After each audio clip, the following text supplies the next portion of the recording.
Mga idol, ano tayo mga idol, may baon ako mga idol ng pipino at saka yung beetroot mga idol. May kutsilyo na rin ako mga idol na baon. Laging handa ito mga idol, laging handa.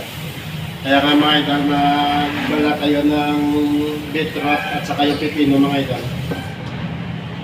Ito yung mga idol, yung pipino lang. May baon ako mga idol, pipino at saka yung beetroot. May suka na rin ito mga idol, suka at saka yung lagyan ko ng konting asin lang. Hindi na natin balatan yung mga idol yung pipino para masarap.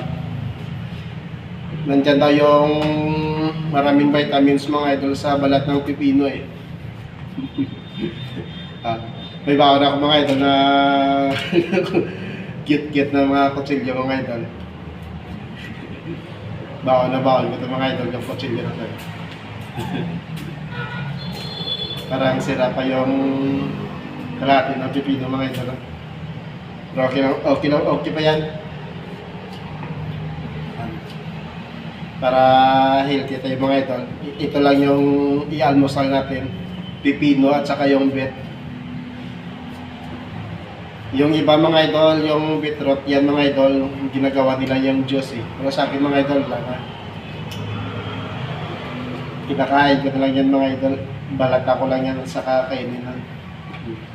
Ito na mga idol yung pipino natin mga idol. May asin na yan. At saka ito yung beetroot natin mga idol. Bumili tayo kanina sa palengke mga idol eh. Kasi kanina maaga pa ako na malengke mga idol. Ito siya mga idol. Ayan. Ito na yung beetroot natin, beetroot. Mga idol, balatan natin yung beetroot natin mga idol para slice nila natin ito pagkatapos. Medyo malambot na nga yung beetroot mga idol kasi hindi na to crazy. Pero okay lang. Yung sabi nila mga idol, yung lasa nito parang lupa.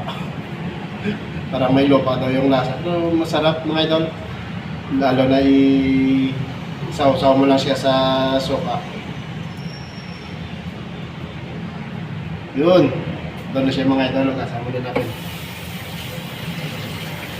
Namumula yung kamay ko mga idol.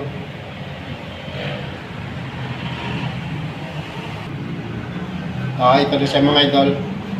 Namumula yung kamay ko mga idol kasi pula yung beetroot eh. Slice natin mga idol. Slice natin, ilagay natin sa suka na may kunting asin. Para may kunting lasa mga idol. Yan. Yan. Sarap to mga idol. Pero mancha to mga idol eh, kaya umiiwas ako sa nagpalayo ako mga idol kasi yung mancha to mga idol sa damit eh.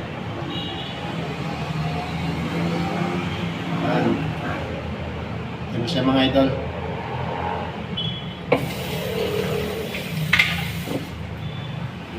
Ito lang mga idol. Ayan. Ito yung almusal natin mga idol. Yung beet at saka yung pipino. Sige na mga idol. Bye-bye na. Let's go.